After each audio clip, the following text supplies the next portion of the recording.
Welcome, everybody. Thank you for joining us today. This class today will be Ask the Expert, Homeowner Tree Care. My name is Michelle Diaz, and I'm the Education Program Manager at Trees Atlanta, and I'll be the moderator for today's class. Our mission is to protect and improve Atlanta's urban forest by planting, conserving, and educating. We host educational programs year-round and volunteer projects. So check out our website, treesatlanta.org/calendar for more information on classes and volunteer projects. Today, our speaker will be answering questions live. Some of the questions have been submitted during the registration, but you can also submit questions through the Q&A feature or through the chat, and we will be answering and discussing them live. After this class, we will be sending you a survey email. Please let us know your feedback about this class, if you have any suggestions on topic you'd like to learn from us. And sign up for our newsletter, and you can find more information at treesatlanta.org. And please follow us on our social media on Facebook, Twitter, and Instagram. So our speaker for today is Susan Pierce Cunningham. Susan is Director of Volunteer Services at Trees Atlanta, and she's also a certified arborist. Thank you, Susan, for joining us today. Hi, thanks, Michelle, and thank you all for joining me. I'm looking forward to talking about tree care with you. I am the Associate Director of Volunteer Services, but I have a background in tree care, and I really enjoy talking about it, and I look forward to answering all of your questions today. I'm going to share my screen. So I have a presentation for you about general guidelines for caring for trees in your own yard. And a lot of good information to share with you. But we also have additional information on our website. So I encourage you to visit treesatlanta.org and look at the resources we have available. I'll be talking about some of these resources today, but there's even more information for you on our website. You just go to the top and choose the resources page, and you'll be able to scroll down and see all of the different information we have, and even filter out the topics that you're interested in learning about. There's a lot of good additional tree care information here, as well as general information about our urban forest and our programs at Trees Atlanta. So today in my presentation, we're going to be talking about the simple ways that you can care for all trees in your own yard. I'll give you some tips for pruning, but we won't go in depth into pruning. We'll talk about removing vines from trees and what to plant instead of those aggressive invasive vines. We'll talk about when to hire a professional arborist, and then I'll take your questions live, as well as answer some of the pre-submitted questions that Michelle has. So before we get started talking about how to care for trees, just want to go over why we should care for trees. In urban areas like Atlanta, trees are considered green infrastructure, which means that they are a critical component to the health of our city. The trees that we have here in Atlanta help lower our air temperatures, which lowers energy costs and energy usage because it reduces the need for air conditioning our homes. Healthy, mature trees take a long time to get to their mature size, and therefore increase property values, because a mature tree is not something that a new homeowner can just add quickly. You have to wait for it to grow. And having those mature trees on your property is often something that draws people to that property and makes them want to live there. Trees also clean our air and our water by removing particulate matter from the air, like CO2. And then when it rains, they can help trap some of the dust and pollen in the air that makes it easier for us to breathe. In areas where we have a lot of people living, trees can provide privacy and sound dampening. And also our trees make nice welcoming areas for people to hang out outdoors and have communal experiences, especially at parks. Like if you've ever been to a sporting event and you have to stand around a field, perhaps watching your child play soccer, notice that people tend to gravitate towards the shady tree-lined areas where they can stay cooler. So tree care falls into two basic categories: caring for what is above ground and what is below ground. So below ground, we have all of the roots that help support the life of the tree. And above ground, we have the trunk and the branches and leaves that also help support the life of the tree. We're going to talk about ways to care for both. Let's start with roots. So roots need certain things to be able to support the tree. They need a good volume of soil, which means they need enough soil to be able to get the water and nutrients and oxygen that the tree needs to live. If there is not enough soil there available for the tree, it won't be able to support the life of that tree very well. So we always try to make sure that we're planting the appropriately sized tree for the soil volume present. Also, if the soil is too compacted, meaning it's had a lot of weight on top of it, like a lot of people walking on it or cars driving on it or heavy equipment, machinery, the soil could be compacted, which means that the pore space needed for water and oxygen is not present, and the roots can't get the water and oxygen they need. Soil texture is important for the movement of water and nutrients in the soil.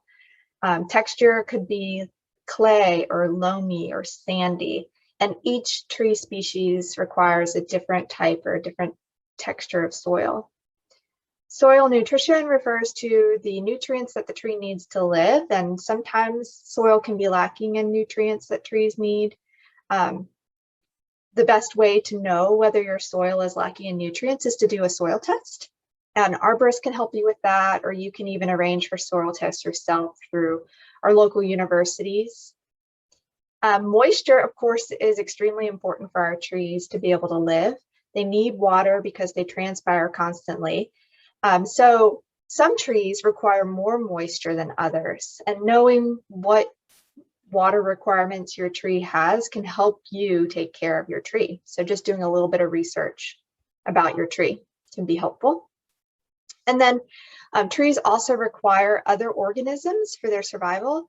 So a lot of trees have biotic relationships with fungi.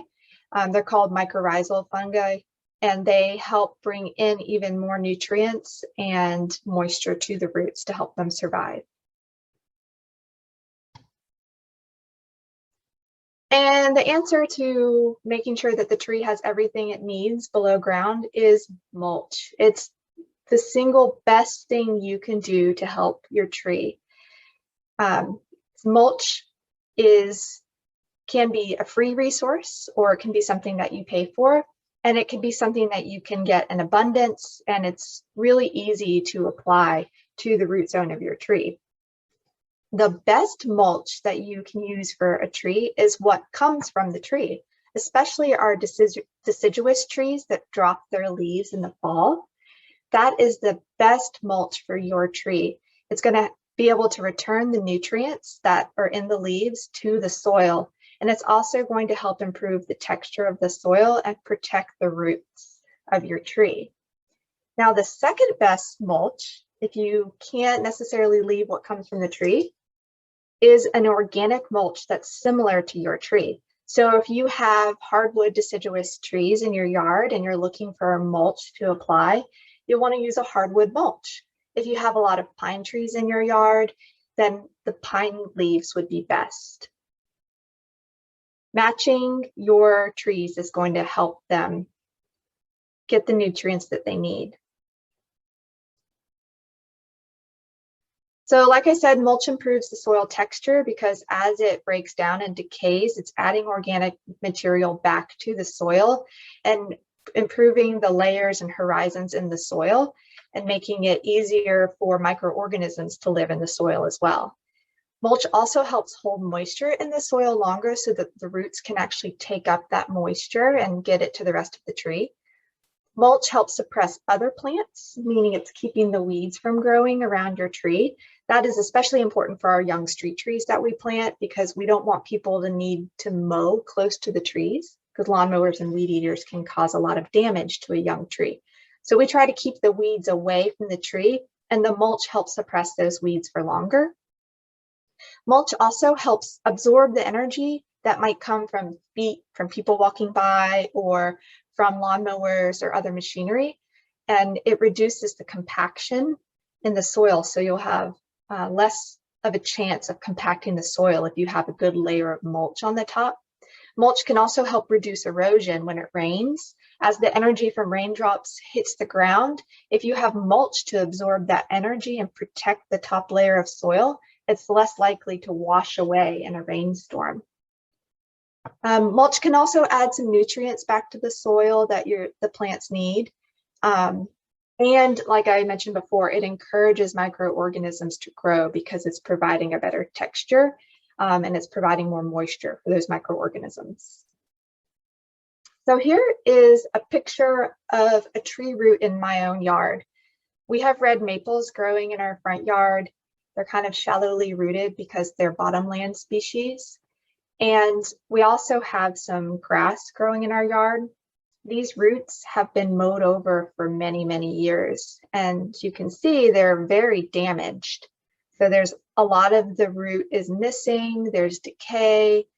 And this is really not good for the tree because the tree needs these roots to survive. It needs them for stability and also for nutrient and moisture uptake.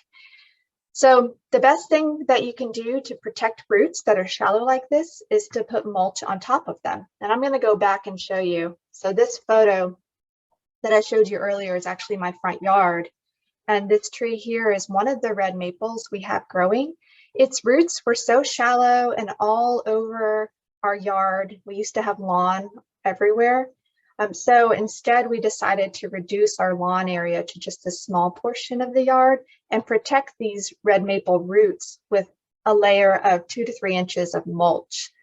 This reduced our mowing time and it protects those roots that were just getting destroyed by the lawnmower. So if you have this issue of shallow roots in your front yard, I highly recommend adding the mulch to help protect them.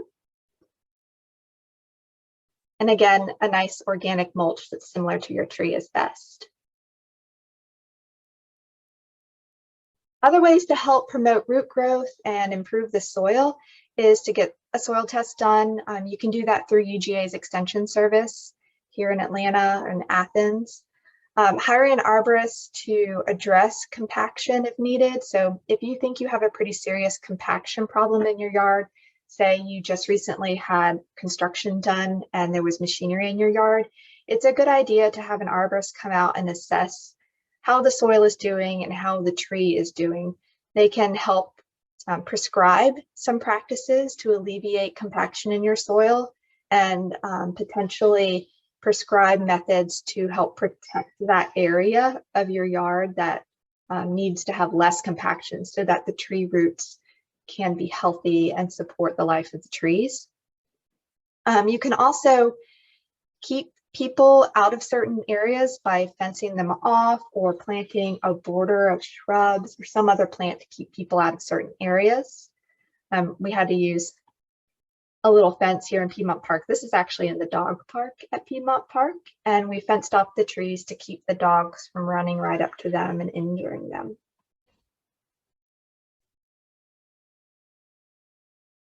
Water is super important for the survival of trees. New trees need a lot of water because they're still getting established and putting out new roots. Our mature trees really need extra water only during drought times. So if we go through long periods without any rain, say like a month without rain, then you may want to provide some supplemental water for your mature trees. Many arborists recommend just setting up sprinklers in the root zone of the tree, or at least the critical root zone.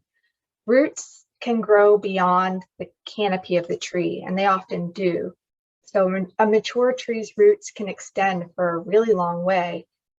perhaps into your neighbor's yard or underneath your driveway. So being able to provide moisture in a very large area is key for helping our mature trees. So you may need to move your sprinkler around and use a rain gauge to be able to tell how much water has actually fallen in that area before you move it.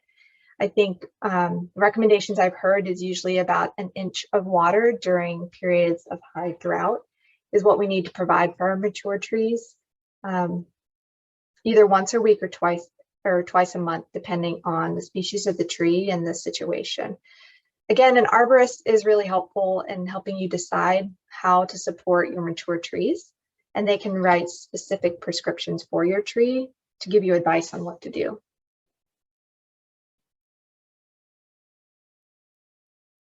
At Trees Atlanta, our volunteers prune our young trees. We are pruning them for healthy structure, which means that we're promoting good branch structure so that the tree will grow to be a mature size and have strong branches so that they won't break apart or fall. We're also pruning for clearance. Because we plant a lot of street trees, we have to make sure that we have enough clearance for pedestrians and cars to get by. We prune off damaged branches because we don't want any decay to spread in the tree. Sometimes we're pruning for risk management, but that's typically something that happens later in life. And then we prune for aesthetics as well, though I wholeheartedly believe that pruning for good structure for a tree leads to good aesthetics. So that's what our volunteers are doing. We focus on young trees because that's when it's easiest to prune a tree and it can make the biggest difference in a tree's life. If we don't do enough pruning, adequate pruning early in life, then it leads to issues down the line for our trees. And there's more work to do and more costs later on. Hiring arborists to do work is expensive. And so we would rather do all of the pruning when the tree is young and it's less expensive to address its needs.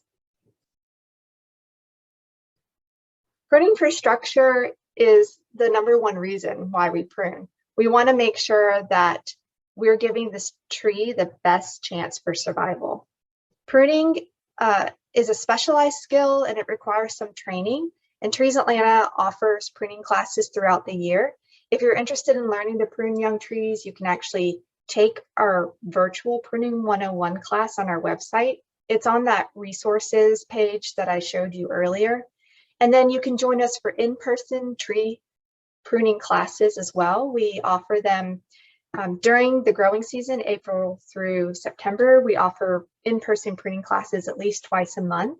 And then we also offer it throughout the winter, but fewer and farther between because we're so focused on tree planting. So check out our web calendar for upcoming pruning classes if you're interested in learning exactly how to prune your young trees. We recommend pruning yourself as long as you can reach the areas of the tree that need to be pruned from a step ladder. Once you're beyond a step ladder or using a pole pruner, we recommend hiring an arborist because it just gets too dangerous for you.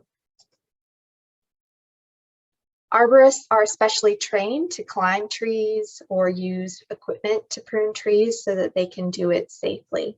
So please don't attempt to prune large trees yourself. You need an expert. Trees Atlanta follows these standards for pruning, and so do all ISA certified arborists. These standards are meant to make sure that everyone's using best management practices for pruning.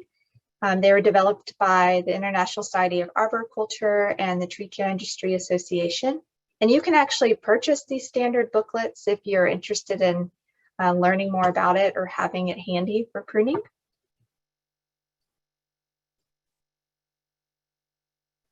So the best time to prune is especially for deciduous trees, is in late fall and winter when the leaves are off, just because you can see the branches more easily.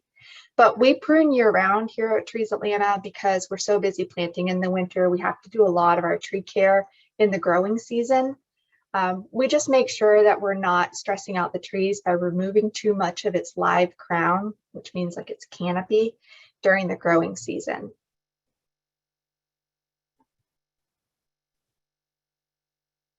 Some of the common questions I get during pruning classes are here.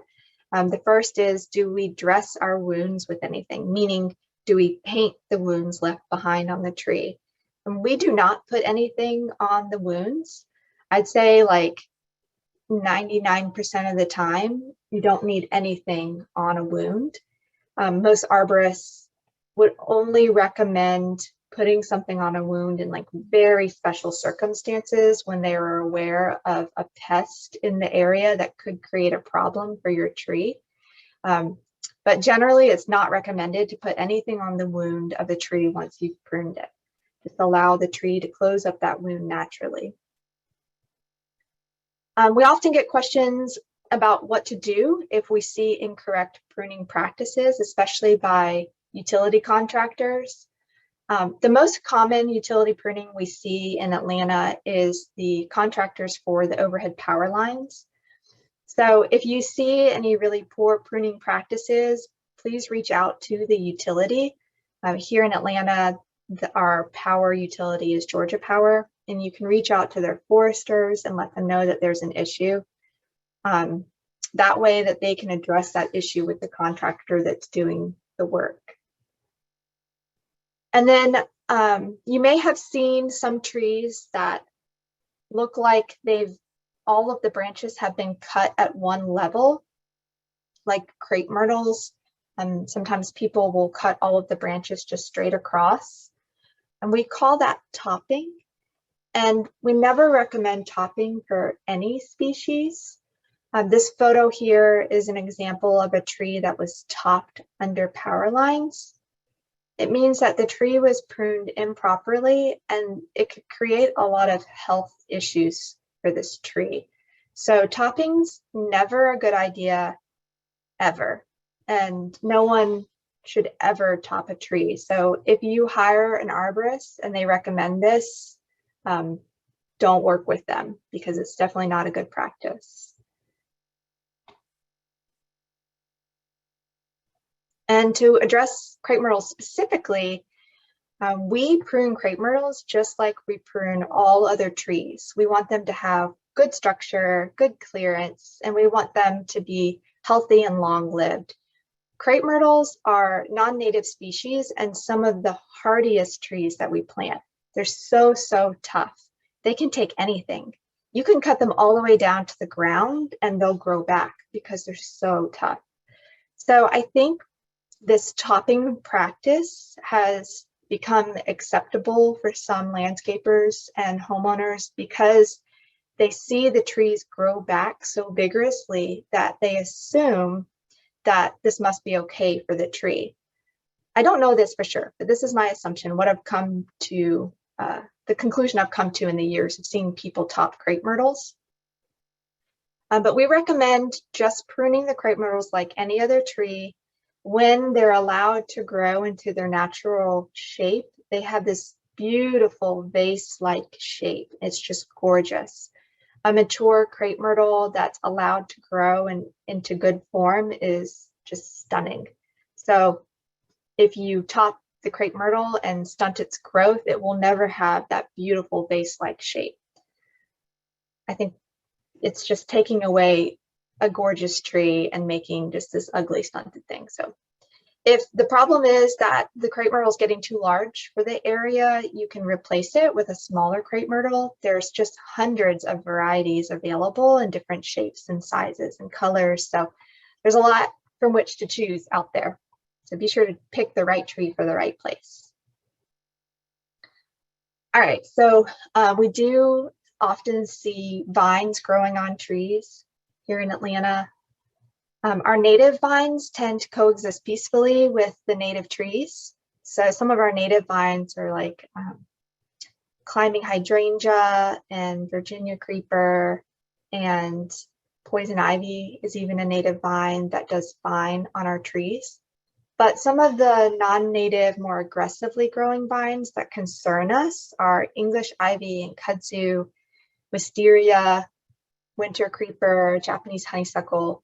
These vines tend to be more aggressive. They grow in shadier areas.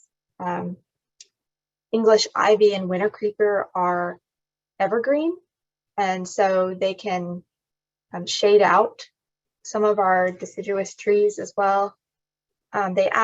These vines add a lot more weight to the tree. So if there's a force on a tree, it can cause the tree to fall over.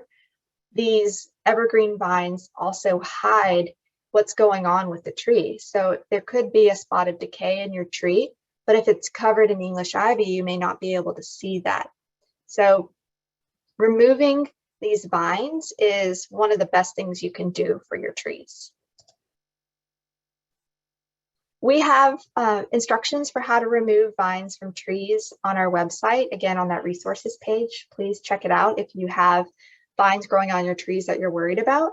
The first thing to make sure you can correctly identify the vines. You might have English ivy growing on your tree, but also hidden in there could be something else. Could be a native vine that you want to keep. So you want to be careful not to remove that vine as well. Poison ivy can cause a rash, so you want to make sure to be aware if there's poison ivy growing in there with English ivy as well. So just make sure you identify correctly all of the vines growing on the tree before you get started. Then we recommend using hand pruners or a small folding saw or pruning saw to cut the vines at chest level, and then cut them again at the base of the tree and remove the vines in that section from the tree. You can also pull the vines back away from the base of the tree to discourage them from growing up again, and then let the vine that is left in the tree die. Instead of pulling it down right away, just let it die first, because if you yank on the vines that are growing up in the tree, you could accidentally pull a branch down and injure yourself. And then if you're looking for something to fill the void of the English ivy after you remove it all from your yard, here are some native options for you. I also just strongly encourage you to allow your ground cover to be the natural mulch, because that's really what our Piedmont forest is like. We mostly have just a ground layer of organic material, not like a huge spreading plant like English ivy.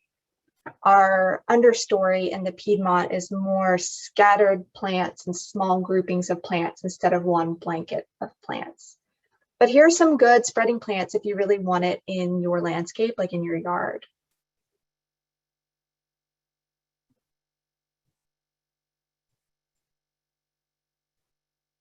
All right, so let's talk about when to hire an arborist. If you have any tree health issues that you're worried about, hire an arborist that can come and evaluate your tree and give you prescriptions for how to help your trees. If you have construction projects coming up or any drastic changes, it's good to have an arborist come evaluate the health of the trees that are there and make recommendations for what to do to protect the trees while you go through your construction process. Something like a retaining wall, or if you're adding a pool in your yard or adding on an addition, that's a great time to have an arborist come. If there's damage from a storm, it can be really helpful to have an arborist come assess the health of the tree and make recommendations to help that tree. If you're pruning large trees, so beyond what you can do yourself, you'll need an arborist. If you're ever working near utility lines, it's good to hire a professional arborist on the tree, because they'll know what safety precautions to take. And basically anything else that has to do with your mature trees, we recommend hiring certified arborists. Talk a little bit more about how to hire an arborist. So there's two main types of arborists. We have our consulting arborists and then tree service companies. Consulting arborists are typically independent of those tree service companies. They will come and make recommendations and write tree prescriptions, but they don't necessarily do the work. So they might give you advice on what to do, and then you would ask for bids on that work if you need to hire a tree service company. Sometimes the advice that a consulting arborist gives you are things that you can do on your own, and sometimes you'll need to hire a tree service company. The tree service companies have arborists on staff. They can write prescriptions as well. but sometimes people prefer hiring an independent consulting arborist because they feel more comfortable that they'll get an unbiased opinion. Tree service companies will give quotes for work. They'll come out and assess the needs and give you a quote. And then they'll also perform the tree work. So they can do pruning and cabling and bracing. They can do soil compaction alleviation, a lot of different things. They can do pest management as well. We have some great tree service companies here in Atlanta. The way to find a list of arborists, both consulting arborists and tree service companies, is to go to the Georgia Arborist Association's website. It's georgiaarborist.org. There they have a great list. You can even sort the list by the area of Atlanta that you're in, or Georgia in this case, for Georgia Arborist Association. And you can sort the list by the type of arborist you need as well. The International Society of Arboriculture also has a list available on their website, treesaregood.org, and you can look up the arborist certifications there as well. We recommend that you hire an ISA certified arborist because ISA certified arborists have to follow a code of ethics that the International Society of Arboriculture has set for them. And they're held to that code of ethics. If you have an issue with an ISA certified arborist, you can always file a complaint against them as well with ISA. ISA certified arborists are also required to keep up continuing education. So they have to receive a certain number of CEUs to remain certified, and generally being part of that ISA community is really helpful for arborists to stay up to date on industry standards and research. Asking for recommendations from friends and neighbors is a great way to find an arborist as well, but be sure to double check that they're an ISA certified arborist. And then getting multiple bids and reviewing the specifications for work is really helpful. So the lowest bid isn't always best, and you want a quote that includes details about how the work will be completed.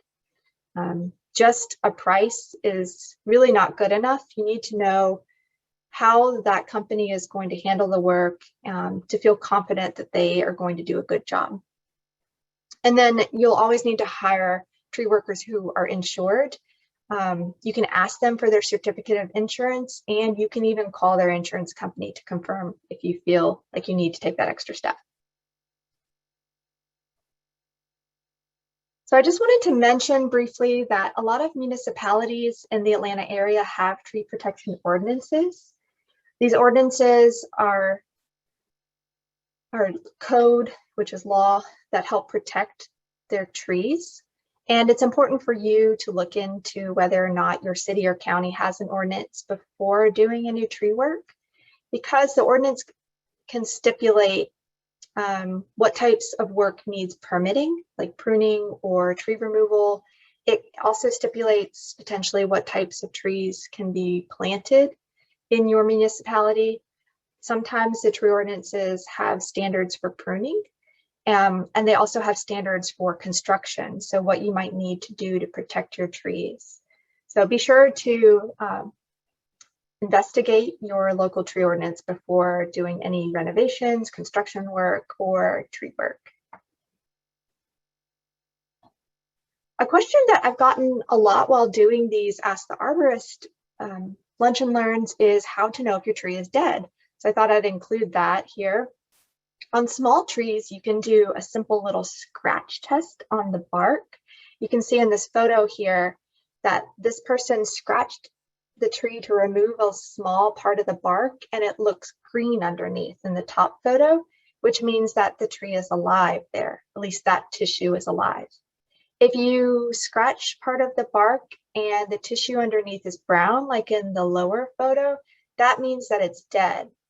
So you can check around the tree to find out which parts of the tree are alive and which parts of the tree are dead. And this works well on young trees that you can reach. On older trees, like large mature trees, you can look for signs from afar. So if you see a lot of brown leaves during the growing season or absent leaves, maybe the tree defoliated during the growing season, That's a sign that your tree might be in decline or is dead. On our evergreen trees, you can look for curled branches, broken branches, things that are brittle and have snapped easily. If there's no buds on the tree during winter, then that's a sign that that tree is dead and it's not putting out new growth. When a tree has been dead for a while, the bark will start shedding off because it's drying out and just falling off. So here's an example of a tree that's in decline in this photo. This is an oak tree and all of the other trees around it are green, must be the growing season, but this tree is starting to turn brown all over, which is a concern, and this would be a good time to call an arborist to find out what's going on. We had a question submitted before this Lunch and Learn about tree identification. So I wanted to mention some ways to learn more about tree identification and to identify trees. Some good resources are field guides that are specific to your area. So here in Atlanta, we would be wanting to use field guides that are specific to southeastern forests or to the Piedmont, which is the region that we're in, or Georgia. You could find a field guide specific to Georgia. One that we use a lot in the office or at home is Dr. Michael Durr's Manual of Wood and Landscape Plants. It's a very large, heavy book, so it's not meant to go out in the field with you, but it's a really good reference for all sorts of plants, our native ones, as well as ornamental ones used in the landscape. And then if you're out and about and you're wondering what something is, there are apps that you can download on your phone, and you can take photos of the plant in front of you and post them to that app or run them through the app, and it can help you identify. Two that we like are iNaturalist and LeafSnap.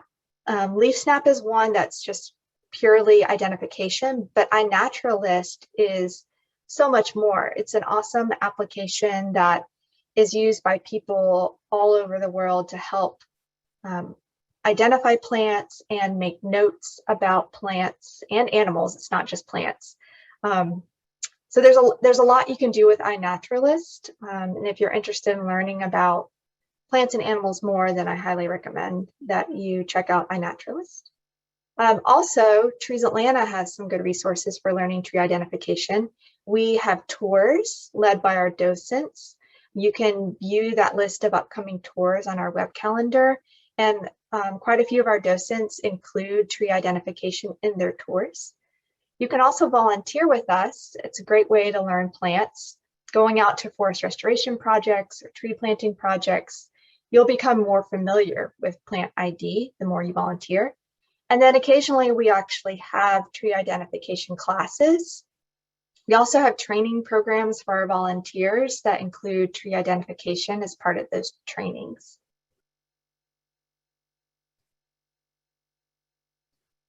And then I wanted to mention Trees Atlanta's Yard Tree program to you, just in case you happen to live in one of our partner municipalities and you're interested in getting a free tree. You can visit our website, treesatlanta.org/yardtree, to see if you live in an area that's eligible for one of our free front yard trees. We have several partners that help provide these trees at either low cost or free. Okay, I'm ready for live questions. Great, Susan, thank you. Thank you. I think this was a great conversation. And the questions submitted are just going to continue these more in depth into specific species.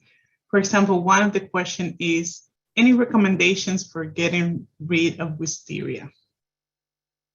Yes, so I think wisteria is one of the plants we have on our website. I'll have to double check that, but wisteria is my least favorite plant in the world, specifically Chinese wisteria, because it not only grows aggressively above ground, but below ground as well. It sends out these long runners that are a pain to find and remove. So our forest restoration team, they're the experts in wisteria removal. From what I understand, They are first trying to remove the vines from growing on the trees. So cutting off the vines that are growing vertically into the trees, and then looking for what they call nodes, which is basically where the vine is coming out of the ground and heading up. They're often cutting these nodes back and treating them, like spot treating them with an herbicide to help kill the wisteria. Without the herbicide, it can take longer to remove wisteria, but it is possible. But I'd say it's one of our harder plants that we have to fight. I hope that was helpful. I do encourage you to come to our forest restoration projects if you're interested in learning more about it. We also just wrapped up 2021 forest stewardship training, but we'll offer that again next year, which is 4 weeks of training for our volunteers to learn about leading forest restoration projects in their own communities or with Trees Atlanta, or just learning more about invasive plants in general so that they can work on their own yards. And thank you to Mike, who also included this note that the city of Doraville is also part of our front yard program, front yard tree program. So if you're in Doraville, we could also plant trees there. Awesome. Glad to hear it. Mm-hmm. Yeah, we're very excited to see all these questions submitted during the registration, and we are very thankful for the support from Assurant and the partnership. So let's see another question, and this is about pruning. So in North Georgia, when is the correct time to trim roses, and when is the correct time to prune Japanese maples? So I don't know much about roses. I can't help you there. More of a tree person, but Japanese maples are trees. And just like I said earlier, I think it's easier to prune deciduous trees in the fall and winter after the leaves have dropped, but you can really do it anytime. You just need to make sure that you're using proper pruning practices.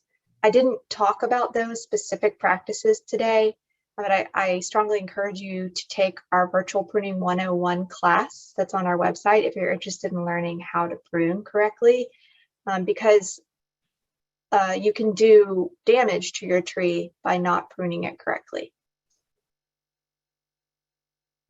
Yeah, and we also have a photo that was submitted, Susan. If you don't mind, I'll share my screen. I do have that photo actually in the presentation. I wanted to wait and see if that person who submitted the photo was here with us live today, because I was hoping for more information about it. I don't think I see her name, but if the person is here, maybe can raise their hand. If you submitted this photo, can you let us know? Mm-hmm.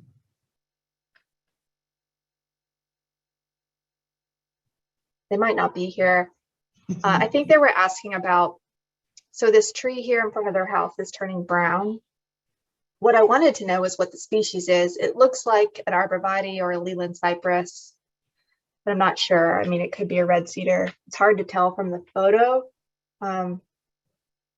But there are a lot of fungi that can affect these species of trees. There's other pests as well. And the best thing to do if you're worried about it is to have an arborist come check on it, because it's hard to tell from photos what could be causing the tree to turn brown like that. You would really need to be in person to assess it.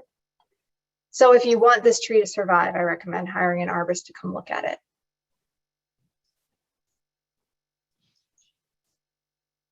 And Susan, do you have any phone numbers or anywhere where we can find the phone numbers for the foresters at Georgia Power, so we can reach them if there's any issue?